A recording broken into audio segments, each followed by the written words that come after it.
Assalamualaikum warahmatullahi wabarakatuh. Waalaikumsalam warahmatullahi wabarakatuh. Telurnya siap gerak.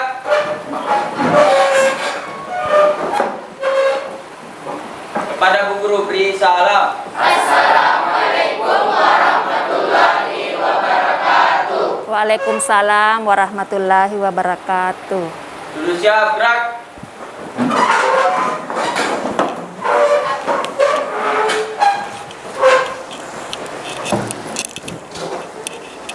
Gimana kabar hari ini?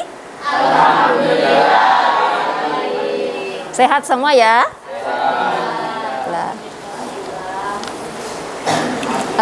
Saya minta kepada Baso ya untuk memimpin doa hari ini sebelum kita belajar. Silakan nak. Ya baik teman-teman sekalian, sebelum kita mulai pembelajaran hari ini, mari kita berdoa. Doa dimulai.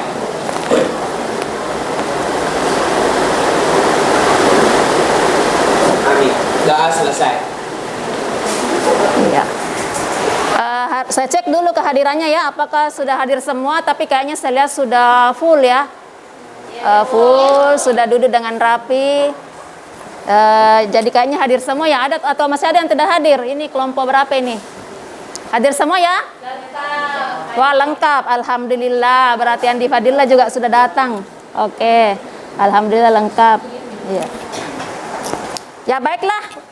Untuk kegiatan hari ini biologi, kita belajar biologi. Sudah siap? Siap. Semangat? Semangat. Kalau sudah semangat, artinya saya tidak perlu lagi tes semangat, tapi saya mau melihat konsentrasinya. Iya, konsentrasinya lagi. Konsentrasinya, kalau ibu bilang pagi, tepuk tangan 1 kali. Siang, tepuk tangan 2 kali. Sore, tepuk tangan 3 kali. Malam. Oke, kita coba ya. Pagi, siang, sore, malam. Belum konsentrasi. Masih ada yang belum konsentrasi. Oke, 1 kali lagi. 1, 2, 3, siang, sore, pagi, malam. Oh, oke. Ya, baiklah. Mungkin karena terlalu bersemangat, jadi konsentrasinya berlebih ya. Ya, ya baiklah. Sebelum kita belajar, Ibu mau ingatkan pertemuan pada minggu lalu ya. Pertemuan pada minggu lalu masih ingat? Belajar apa? Pembelahan meiosis. Ya. Di mana terjadi pembelahan meiosis? Sel gamet, sel kelamin. Iya. Sel kelamin ada berapa? Apa itu? Ya, kalau sperma? Kalau sperma itu sel kelamin jantan. Kalau ovum? Iya. Ya, untuk pembelajaran hari ini kita lihat dulu ya video berikut ini. Nonton bioskop lagi.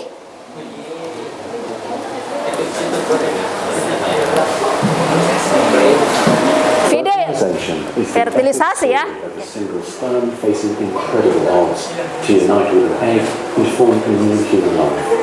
It is the story of all of us.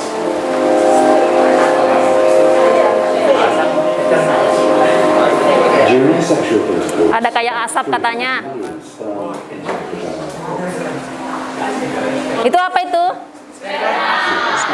millions of them will Apa? or die in its acidic environment. However, many survive because of the protective elements provided in the fluids surrounding them.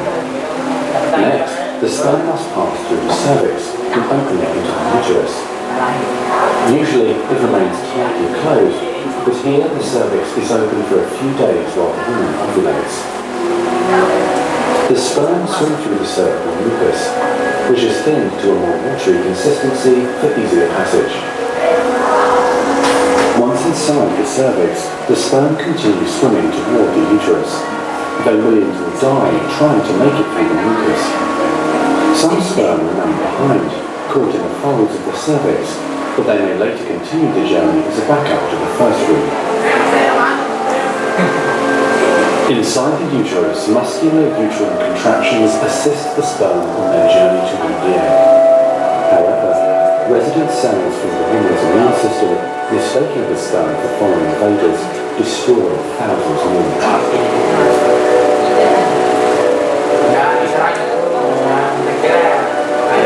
Next, half the sperm head for the empty fallopian tube, while the other half swim toward the tube containing the unfertilized egg.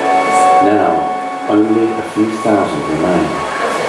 Inside the fallopian tube, tiny cilia push the egg toward the Ini uterus. sudah sel telur ya. To continue, the sperm must surge against this motion to reach the egg. Some sperm get trapped in the cilia and die.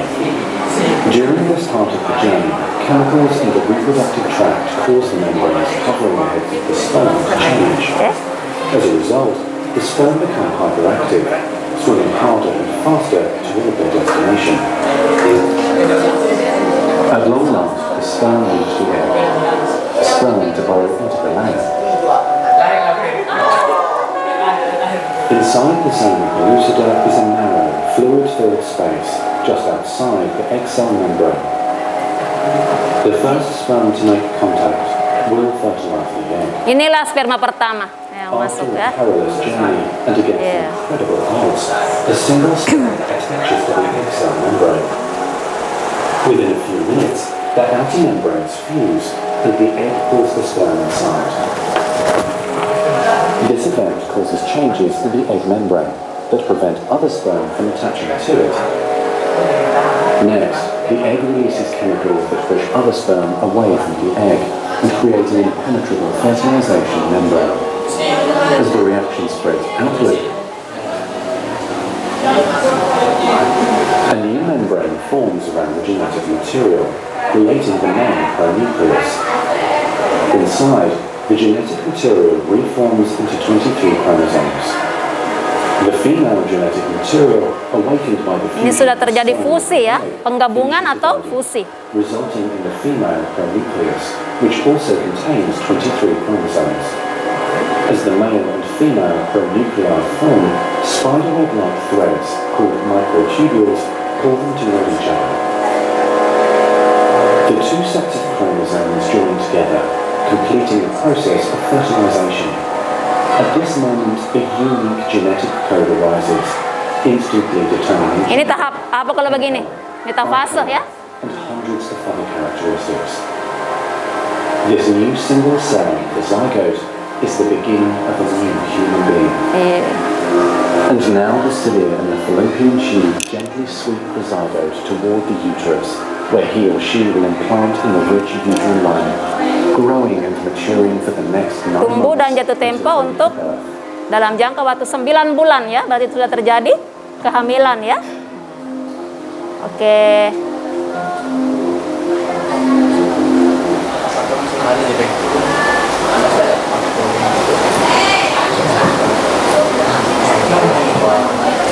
Sudah selesai nontonnya? Nah, setelah melihat video di atas ya, jadi yang saya putarkan adalah video fertilisasi ya. Pada dasarnya kan sudah dipelajari di waktu kelas 11. Ya, masalah fertilisasi di sistem reproduksi ya, sistem reproduksi. Nah, dalam video tadi, dalam video fertilisasi, komponen apa yang terlibat di fertilisasi? Ya, ada tadi sel sperma dan sel ovum. Ya, itu yang terlibat ya, dan akan melakukan fertilisasi. Nah, tapi bukan fertilisasi yang kita mau bahas. Kira-kira mau belajar apa? Ya, gametogenesis. Bagaimana pembentukannya tadi sel sperma dan sel ovum. Iya. Semangat hari ini? Oke. Semangat ya. Alhamdulillah saya lihat sudah rapi, sudah menyusun kelompoknya ya, dan saya cek semua hadir semua. Beruntung sekali ini saya lihat, saya beruntung karena ini sangat rapi sampai menyusun nama-nama kelompok ya. Jadi berarti sudah siap belajar ya. Hari ini kita belajar mengenai gametogenesis ya. Gametogenesis pada hewan, maksudnya hewan atau manusia ya. Di lain kesempatan baru membahas tumbuhan. Kalau tumbuhan sebenarnya sudah dikaji di pelantai dulu waktu kelas 10 sudah ada. Ya. Coba perhatikan ke depan. Pembelajaran hari ini adalah gametogenesis pada hewan. Tujuan yang ingin kita capai adalah untuk menjelaskan pengertian gametogenesis. Kayaknya sudah tahu ini poin 1. Kemudian selanjutnya menganalisis tahap-tahap spermatogenesis melalui pembuatan video atau poster, mengerjakan LKPD. Nah, nanti kegiatan kita akan ada pembuatan poster, dipilih nanti poster atau video. Sama di bawah oogenesis. Jadi sama ada spermatogenesis, ada oogenesis. Kemudian kita perlu membedakan apa perbedaan antara spermatogenesis dan oogenesis. Nah, untuk pembelajaran hari ini setelah tadi mengamati video fertilisasi, ada komponen sel sperma ya, komponen di fertilisasi kan adalah sel sperma, ada sel ovum. Nah, apa yang ingin kita bahas pada hari ini? Kira-kira tentang apa? Kira-kira apa yang mau dibahas di gametogenesis? Nah, ya, bagaimana prosesnya? Apalagi? Ya, bagaimana tahapannya, prosesnya? Apalagi? Ya, harus tahu ada perbedaannya, ada perbedaan. Oh, mau tahu struktur apa? Mau ditahu? Oh, mau tahu struktur sperma? Apalagi? Ya, boleh. Ibu tambahkan sedikit. Kita kan tadi menonton fertilisasi, ya. Pada tahap gametogenesis nanti perlu diketahui di bagian mana sih terjadi fertilisasi ya. Kemudian bisa jadi tambah pembelahan apa sih yang terlibat di situ? Oh, sudah ada yang tahu pembelahan meiosis. Iya. Sebelum saya lanjutkan, saya sampaikan dulu bahwa kegiatan kita nanti adalah ini ada LKPD, saya bagikan ya. Atau mungkin sudah di print dari rumah ya? Oh iya. Ya, hari ini kita akan membuat video ya. Saya mau melihat kemampuannya berkarya ya. Silakan dipilih nak. Mau pilih video atau pilih poster. Ya, gambaran video atau poster itu adalah berisi tentang tahap-tahap spermatogenesis dan oogenesis. Jadi terserah nanti silakan dirembukkan kelompoknya, kelompok 1, 2, 3, 4, 5 silakan dirembukkan bersama. Untuk pembuatan video atau poster. Nah, gambarannya adalah apa prosesnya. Selanjutnya perhatikan LKPD. Coba dibuka LKPD-nya. Ya, sambil pembuatan video bisa juga dilanjutkan dengan pengerjaan LKPD yang Anda sudah print dari rumah ya. Ya, saya beri kesempatan atau waktu sekitar 25 menit. Ya, semua nanti akan tampil ke depan ya. Akan tampil ke depan untuk menyajikan karyanya ya. Coba diperhatikan. Ya, coba serius untuk pembuatan video, apapun nanti hasilnya semuanya akan ditampilkan di depan. Nah, setelah tampil ke depan, saya janji akan memberikan hadiah 2 kelompok terbaik. Ya, silakan bekerja. Kalau ada kesulitan ditanyakan ya. Ingat ya pengerjaan videonya. Ingat pengerjaan videonya harus ada komponen-komponen yang dibutuhkan. Yaitu apa itu? Tahap-tahap spermatogenesis itu yang penting ya. Tahap spermatogenesis dengan oogenesis.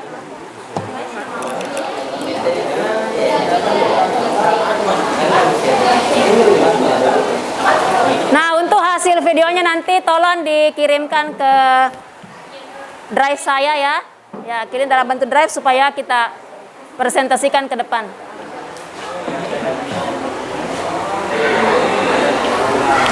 Waktu sisa 5 menit lagi. Kelompok 3 aman? Aman. Wah, aman. Makanya kelompok 3 ini bersemangat mau jadi juara ya.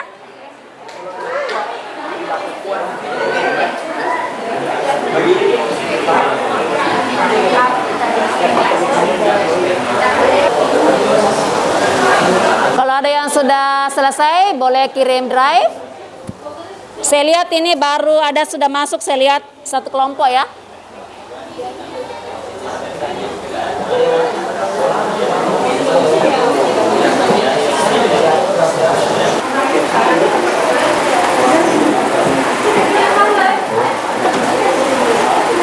Ya, saya hitung mundur. 5, 4, 3, 2, 1. Finish. Finish. Ya. Kelompok 1 aman? 2. Aman. Kayaknya amannya ragu-ragu ya. 3.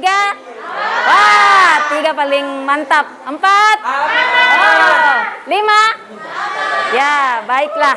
Saya pilih yang paling pertama kumpul tadi ya. Iya. Ini yang paling pertama kumpul ini adalah kelompok 4.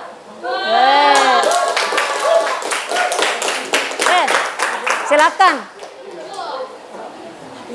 Assalamualaikum warahmatullahi wabarakatuh. Waalaikumsalam warahmatullahi wabarakatuh. Kami dari kelompok 4 akan menjelaskan mengenai spermatogenesis dan oogenesis. Nah, sebelum kami memperkenalkan, kami terlebih dahulu memperkenalkan diri, dimulai dari sebelah kanan saya. Perkenalkan, nama saya Andika Saimeran Medina. Perkenalkan, nama saya Alif Rahman Saputra. Saya Muhammad Yusril. Saya Nurul Andi. Saya Muhammad Abdul Hajjah. Saya Baso Syarif Hidayatullah. Nah, itulah dari perkenalan dari kelompok kami. Selanjutnya kami akan melihat bagaimana pengertian dari spermatogenesis yang akan dijelaskan oleh Andika Saimeran Medina.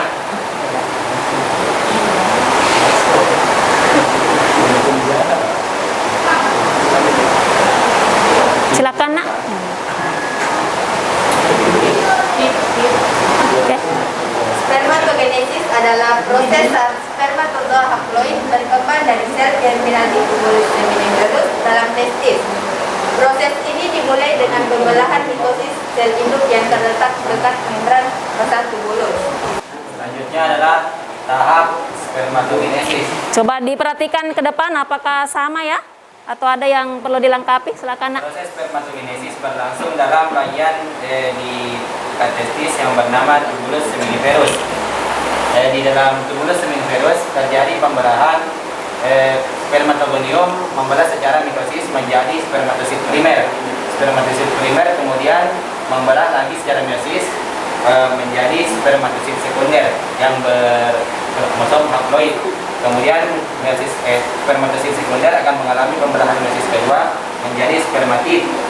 Kemudian spermatid akan berdiferensiasi menjadi sel sperma atau spermatozoa. Oke, boleh lanjut.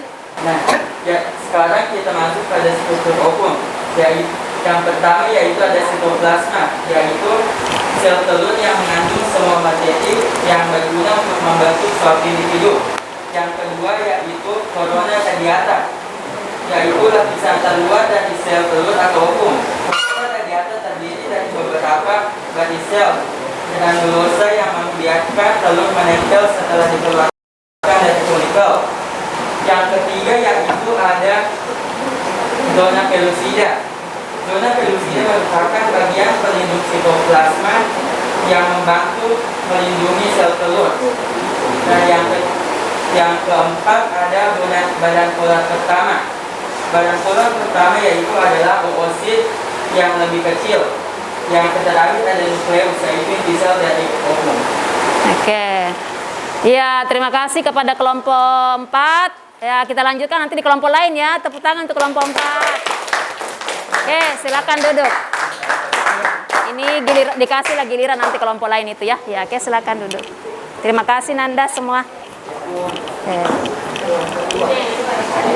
Iya, kita saksikan penampilan berikutnya adalah kelompok 1. 1 ya? Iya. Oke. Baiklah, perkenalkan, saya perwakilan dari kelompok 1. Nama saya Muhammad Renskan Ridwan. Saya di sini akan menjelaskan mengenai gametogenesis. Oke. Baiklah, sebelum masuk ke materi kita bisa melihat anggota-anggota dari kelompok. Ya, bisa dilihat bersama anggotanya. Kalau masih ada yang lupa temannya, lihat-lihat namanya temannya. Oke. Yang pertama adalah apa itu gametogenesis atau pengertian dari gametogenesis. Gametogenesis adalah proses diploid dan haploid yang mengalami pembelahan sel dan diferensiasi untuk membentuk gamet haploid. Ya. Gamet haploid dewasa atau secara sederhana, gametogenesis itu adalah proses pembentukan sel kelamin atau yang bisa disebut juga gamet.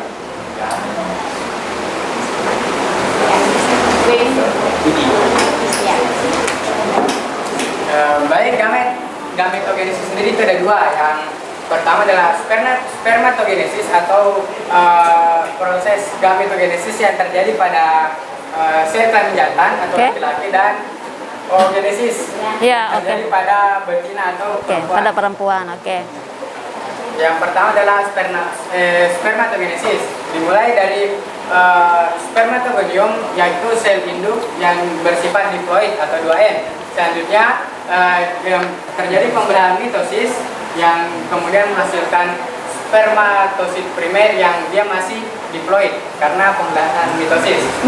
Selanjutnya terjadi pembelahan meiosis 1, spermatosperma terbelah menjadi dua, yang spermatosit sekunder, dan di sini dia sudah bersifat haploid atau N. Oke. Selanjutnya spermatosit sekunder terjadi pembelahan lagi meiosis yang kedua yang menghasilkan spermatid yang juga bersifat haploid, dan terakhir berdiferensiasi menjadi empat sel sperma yang bersifat haploid. Oke. Jadi spermatogenesis atau proses pembentukan sel sperma ini yang tepatnya terjadi di testis, tepatnya di Tubulus seminiferus. Oke. Dari satu sel induk spermatogonium akan menghasilkan sebanyak 4 spermatozoa yang masing-masing bersifat haploid atau N. Selanjutnya kita ke oogenesis. Oogenesis adalah proses pembentukan sel telur atau ovum yang terjadi di ovarium. Berbeda dengan spermatogenesis tadi, oogenesis Ini belum kita dimasuk, filenya di atas. bertahun-tahun namanya untuk menyelesaikan tahapannya. Jadi tahap oogenesis ini dimulai dari sejak masih di dalam janin. Oh, masih Sejak dalam di kandungan janin, ya. dalam kandungan. Yang kemudian ada nggak tahap? Ada. Ya.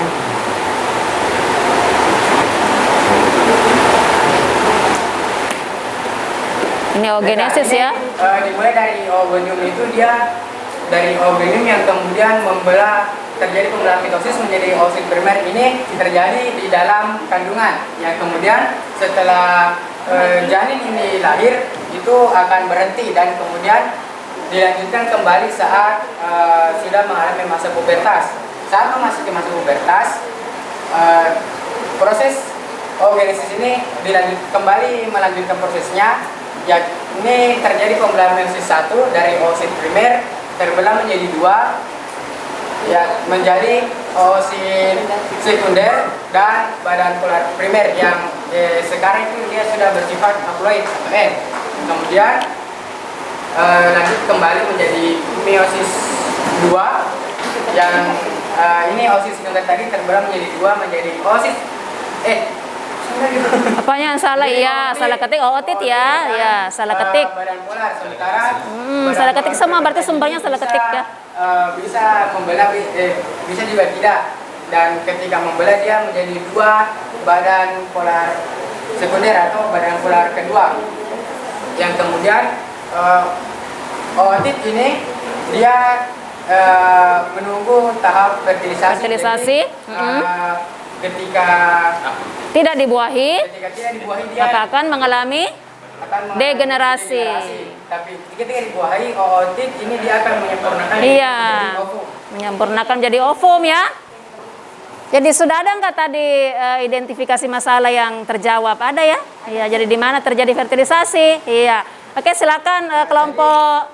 Saya kira sudah. Ya, hasil akhirnya apa? Hasil akhir dari oogenesis adalah satu sel ovum haploid atau N yang fertil, Yang dan fertil. 3 badan polar haploid yang tidak fertil. Tidak fertil. Tidak fertil artinya steril ya. Iya. Oke, silakan duduk kelompok 1. Terima kasih banyak. Iya, untuk yang lain tinggal saya nilai karena keterbatasan waktu, jadi saya cek secara online saja ya. Wah, ini luar biasa, sudah masuk semua ya, sudah masuk semua. Baiklah, setelah mengamati video-video di atas ada 2 yang tampil ya. Jadi sisanya, apakah kelompok lain sama? Ya, kayaknya sama, cuma tadi sumbernya ada yang salah ketik, itu bukan oosit sekunder di situ ya, tapi ootit ya. Iya. Nah, sekarang kita cek bersama jawaban-jawaban atau pertanyaan itu ada pada LKPD. Silakan dilihat LKPD-nya. Apakah sudah terjawab semua? Iya. Nomor 1. Nomor 1. Ya, kita cek bersama ya. Silakan perhatikan LKPD-nya masing-masing. Silakan cek LKPD-nya masing-masing.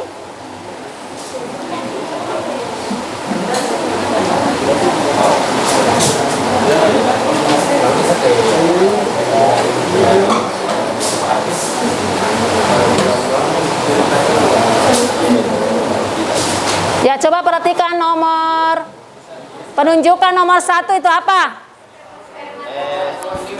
Spermatogonium itu artinya yang sel induk sperma ya?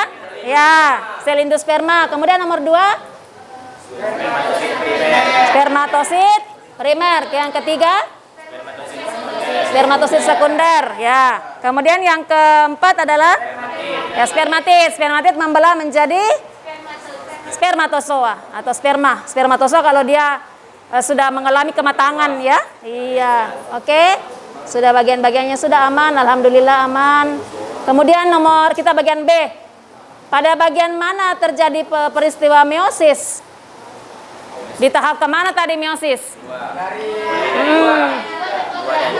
ke 3. Iya. Di situ ada meiosis.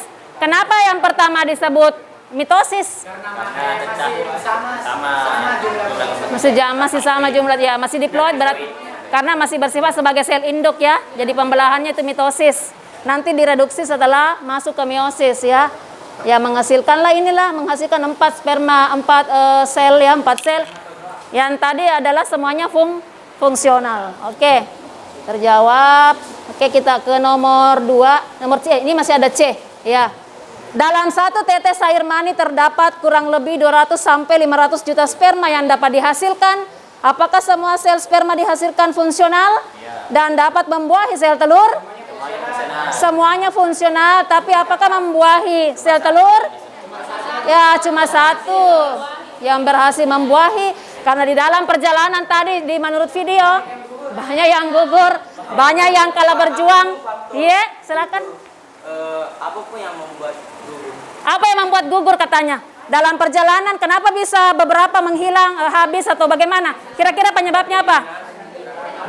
Tereliminasi katanya. Kenapa bisa? Kenapa bisa?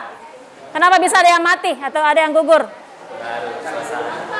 Banyak faktor dari keasaman dalam uterus atau vagina bisa ya. Bahkan sebelum berjalan sebenarnya baru mau keluar dari tubulus sebenarnya ada yang sudah mati ya. Iya, ada yang gugur. Jadi beda nanti dengan perempuan ya. Kita lihat bersama. Jadi semuanya sebenarnya dalam 1 siklus itu semuanya adalah fungsional, tapi dalam pembuahan hanya 1 yang dapat membuahi sel telur. Iya, oke. Saya ke nomor 2. Ini adalah oogenesis. Alhamdulillah sudah dijelaskan tadi di video ya. Ya. Sel induk dari oogenesis itu nomor 1 apa? Oogonium. Nomor 2 oosit primer. Kemudian oosit sekunder, badan polar 1. Ya, selanjutnya itu tahap meiosis ya, meiosis 1. Iya, kemudian oosit sekunder membelah menjadi ootit dan badan polar kedua. Nah, sekarang yang mana yang fungsional? Ya, otit menjadi ovum ya. Iya. Kemudian yang ini akan mengalami degenerasi. Berarti tidak fungsional. Oke. Sudah. Ini ada pertanyaan nih. Apa perbedaan nomor 4 dan 5? Ya.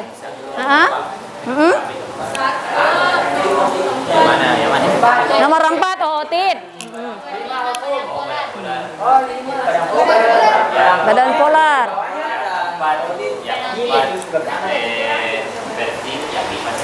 Ya, katanya ini fertil, ini yang fertil, ini yang steril ya. Berarti yang hasilnya ini adalah 3 yang tidak fungsional, yang 1 yang fungsional. Oke.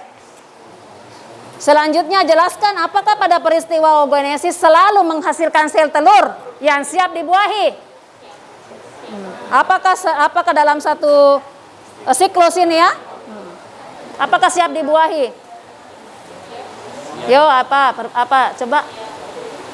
Siap dibuahi? Ada yang mau mengeluarkan argumen?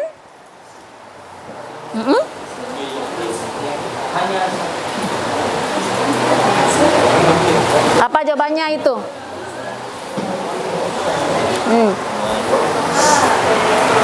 Kalau ovum selalu siap dibuahi ya. Siap dibuahi kalau terjadi fertilisasi di yang mana tadi yang mengalami fertilisasi? Oosit sekunder. Jadi ini oogonium sudah ada dalam masa dalam kandungan. Jika terjadi pembuahan maka dilanjutkanlah prosesnya. Baru membelah ini ootit menjadi ovum ya. Jadi dia fungsional, yang satunya fungsional, yang 3-nya mengalami degenerasi. Iya. Kalau tidak dibuahi, berarti luruh semuanya. Luruh semuanya dalam peristiwa menstruasi. Ya, ingat-ingat pelajaran kelas 11. Oke. Mengalami menstruasi ya. Iya. Sekarang kita mau lihat ini apa perbedaan. Nah, bedanya di mana spermatogenesis dengan oogenesis? Oke, silakan Rehan. Pengertiannya berbeda. Pengertiannya kalau spermatogenesis itu adalah proses pembentukan sel sperma atau sel kelamin jantan. Oke. Sementara oogenesis merupakan proses pembentukan sel ovum. Ya, sekarang kelompok 5 tempatnya di mana?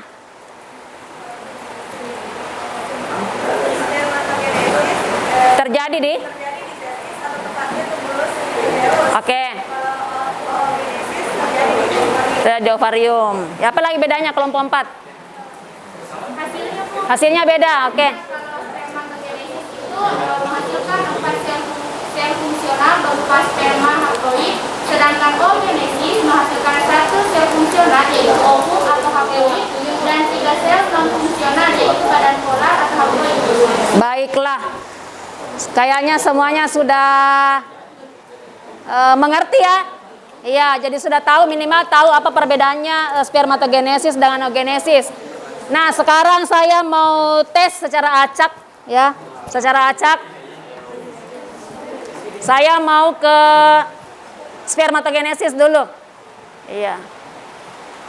Kalau saya menunjuk satu orang akan bersambung ke teman berikutnya ya. Jadi kalau saya tunjuk misalnya Yusril, tahap pertama misalnya ada spermatogonium membelah menjadi, silakan tunjuk temannya yang lain. Oke? Siap? Oke, silakan Yusril start. Sel apa yang pertama di spermatogenesis? Spermatogonium. Coba tunjuk. Setelah spermatogonium, tunjuk. Coba ya Rehan, katanya Rehan. Oke. Setelah spermatogonium terjadi pembelahan mitosis menjadi spermatosit primer. Spermatosit primer. Lanjut, siapa mau ditunjuk? Di kelompok 2 ini udah pernah ngomong-ngomong nih. Nih. Andihlas katanya setelah spermatosit primer menjadi sekunder. Silakan tunjuk. Setelah sekunder siapa lagi mau ditunjuk? Adit. Oke. Setelah spermatosit sekunder maka akan mengalami pembelahan meiosis menghasilkan spermatid dan badan polar 2. Yang mana? Sel sperma. Spermatid menjadi 4 sel spermatozoa. Oke. Sekarang Aditnya grogi. Oke, lanjut. Tahap kedua kita tes. Kelompok 5 1 orang. Coba. Apa yang pertama? Oke, silakan. Ogonium. Tunjuk di sini siapa? Masuk. Setelah ogonium? Oosit primer. Tunjuk lagi. Ferdiansyah. Setelah? Selanjutnya oosit sekunder dan badan polar 1. Badan polar 1. Silakan menunjuk. Dewa. Oke. Setelah itu menjadi ootit dan badan polar 2. Iya, kemudian ootit membelah menjadi ovum ya, Andi Arfaiz, ovum. Oke. Sekarang Andi Arfaiz. Yang mana yang fungsional di situ di sel perempuan? Yang mana ovum? Kemudian yang tiganya kenapa? Berdegradasi. Oke, silakan. Ya. Kayaknya sudah tahu semua urutan-urutan tahapannya ya. Ya. Sekarang ada pertanyaan enggak? Ada yang mau bertanya? Ada pertanyaan? Yusri lagi. Oke, silakan Yusri. Tadi pun dikatakan bahwa Bisa berdiri kasih dengar suara temannya di. Bismillahirrahmanirrahim. Iya. Assalamualaikum warahmatullahi wabarakatuh. Waalaikumsalam warahmatullahi wabarakatuh. Kan tadi dikatakan bahwa hanya ada satu sel sperma yang bisa mencapai sel telur. Oke. Tapi bagaimana dengan peristiwa anak kembar? Anak kembar. Apakah ada situasi yang menyebabkan sel sperma bisa masuk, bisa dua sel sperma yang menembus sel telur, atau ada sebab lain yang menyebabkan terjadinya anak kembar? Iya, ini ada pertanyaan temannya. Sebenarnya pertanyaannya ini lebih berhubungan ke sistem reproduksi ya. Ya, ada yang mau jawab itu? Ada yang mau bantu saya? Ada yang mau bantu saya kenapa bisa terjadi anak kembar ya?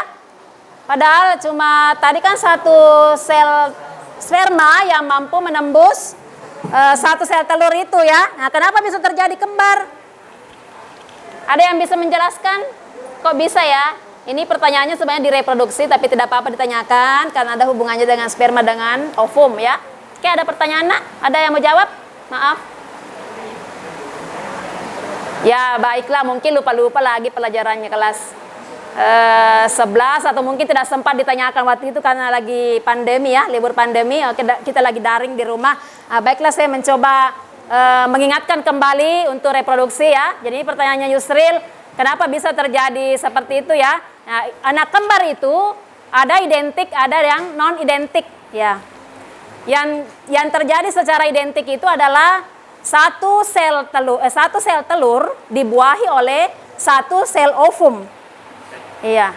Satu sel telur dibuahi oleh satu sel ovum, makanya dia identik, tapi menghasilkan dua sigot. Pembelahannya menjadi berapa? Sel telur dibuahi oleh satu sel telur dibuahi oleh satu sel sperma, menghasilkan dua sigot. Makanya kembar, identik kalau cuma satu. Kalau dua sel telur kemudian dibuahi di tempat yang berbeda dengan dua sel sperma, itulah sehingga kembarnya tidak identik karena masing-masing dibuahi secara terpisah. Kenapa bisa terjadi seperti itu anak kembar? Biasanya ada beberapa faktor. Yang pertama, faktor keturunan atau gen. Jika salah satu gen dari orang tua itu memiliki ada gen kembar, melahirkan kembar dari orang tuanya atau dari neneknya, itu bisa kemungkinan besar dia berpeluang kembar. Kemudian faktor kedua, bisa dari umur perempuan. Semakin berumur perempuan, peluang kembar bisa. Karena kenapa? Ya, semakin naik dari masa fertilisasi, umurnya naik ya, itu bisa menyebabkan muncul sel telur yang bisa dua bisa lebih. Ya, makanya kembar bisa kembar 2, bisa kembar 3. Ya, jadi kalau semakin berumur perempuan bisa peluangnya lebih besar. Ya, kembar itu. Ya, itu. Kemudian faktor ketiga bisa karena kesuburan yang tinggi pada perempuan itu. Ya, bisa juga faktor keempat adalah postur tubuh. Ya, postur tubuh berarti misalnya dalam kondisi rahim besar ya. Ya, itu bisa menyebabkan peluang melahirkan anak kembar itu besar. Iya, saya kira seperti itu. Jadi pertanyaannya ini berhubungan dengan reproduksi. Tapi tidak apa-apa ditanyakan ya. Oke, terima kasih. Ada pertanyaan lagi? Kayaknya masih senang bertanya di kehamilan kayaknya ya. Oke, silakan nak. Ya. Berdasarkan literatur yang pernah saya baca, spermatogenesis pada individu jantan itu terjadi secara terus-menerus sampai sepanjang masa, tidak seperti perempuan yang bisa mengalami menopause. Iya, betul Mengapa sekali. hal tersebut bisa terjadi? Wah, ini pertanyaannya luar biasa. Ada kaitannya dengan reproduksi, tapi tidak apa-apa kita bahas di sini. Kenapa sih tuh laki-laki ya? Laki-laki bisa apa tadi? Berlangsung terus-menerus. Kenapa bisa? Kayaknya Reha mau jawab. Iya, silakan nak.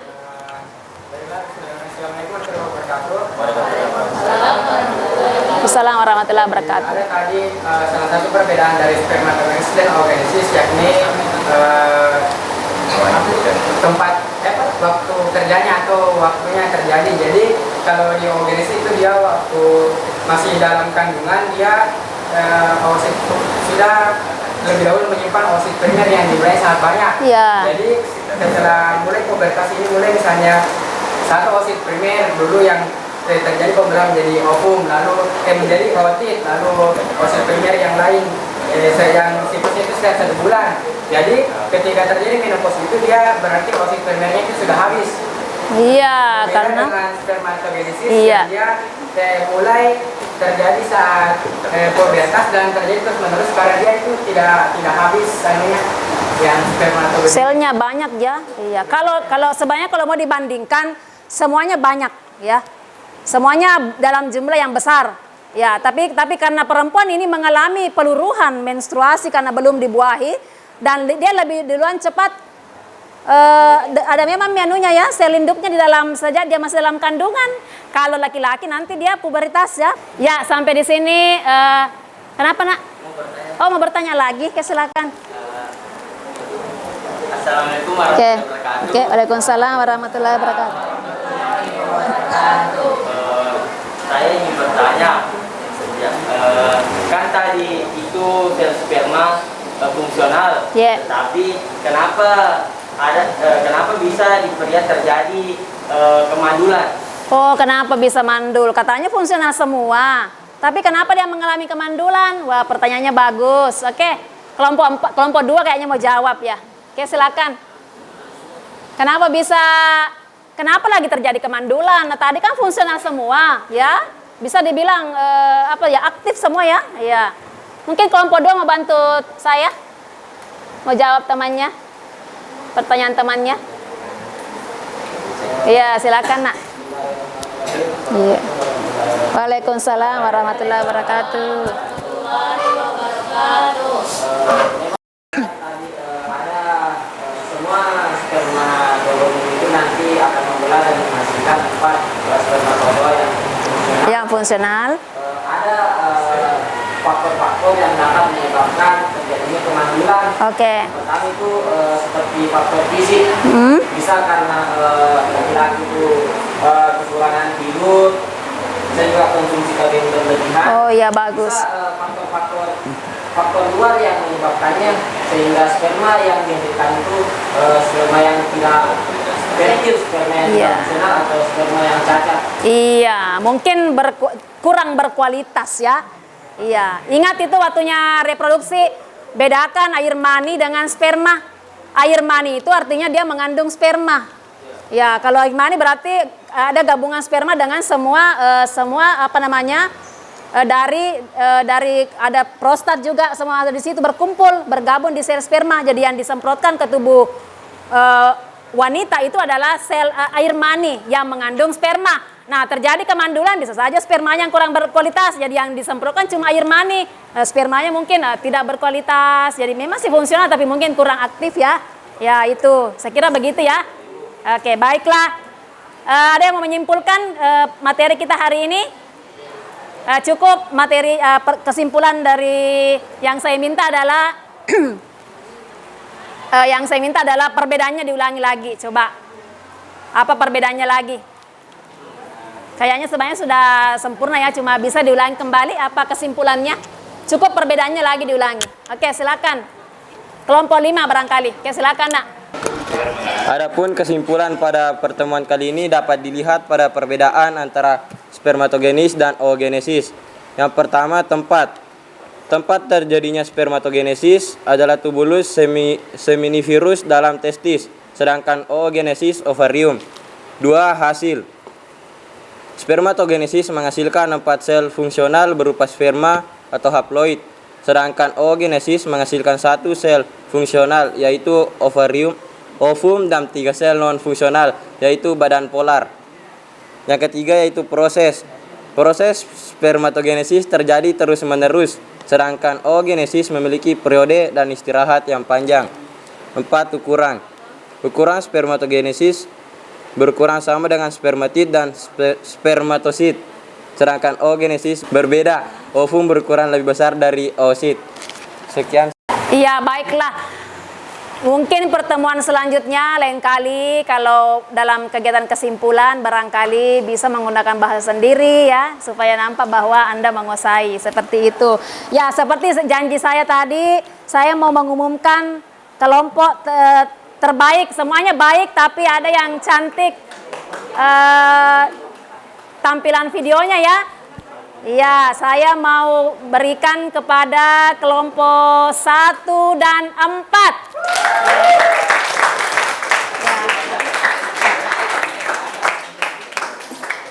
Hadiahnya jangan lihat nilainya ya, jangan lihat nilainya, tapi hasil penghargaan saya kepada, ya silakan. Ya, oke silakan. Ya. Oke, sudah? Sudah cukup. Oke. Ya, terima kasih atas partisipasinya ya. Jadi silakan dibagi nak. Ya.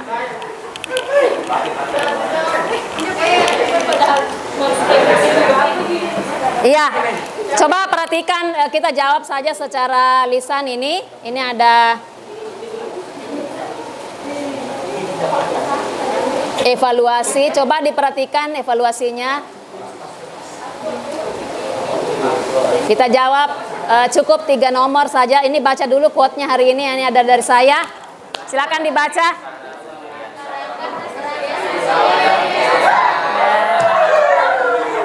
Tidak usah mikirin jodoh karena jodoh sudah di tangan Tuhan. Sama dengan perjalanan tadi ya. Coba dengarkan, sama dengan perjalanan tadi fertilisasi. Sebanyak-banyaknya tadi sel sperma dia cuma ovum cuma mau memilih 1. Ya, oke? Ya, coba kita perhatikan ini cukup 3 nomor. Coba jawab nomor 1. Gamet jantan atau pembentukan sperma pada manusia disebut? Ya. Oke. Ya. Urutan tahapan yang menggambarkan peristiwa spermatogenesis mulai dari mana? Terakhir 4. Yang mana di situ? Yang mana dulu? Nomor berapa dulu? 2. Oke, nomor 2 dulu. Berarti A, B, E salah. Antara C dan D, silakan dipilih. Oke? 2, 1, 3.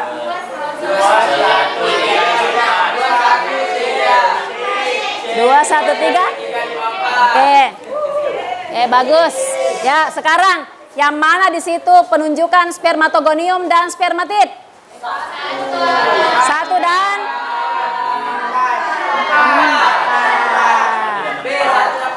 dapat 100 secara rombongan. Nah, oke. Baiklah, Nanda terima kasih atas partisipasinya hari ini. Materi kita selanjutnya adalah saya mau masuk ke pertemuan berikutnya ya. Kita sudah beralih ke KD baru yaitu masalah pewarisan sifat, dan insya Allah kita bahas pewarisan sifat pada hukum Mendel 1 ya. Iya, untuk menutup kegiatan kita pada hari ini saya minta kepada Andi Arfais untuk memimpin doa temannya, silakan. Sebelum mengakhiri pelajaran maka kita berdoa. Doa dimulai.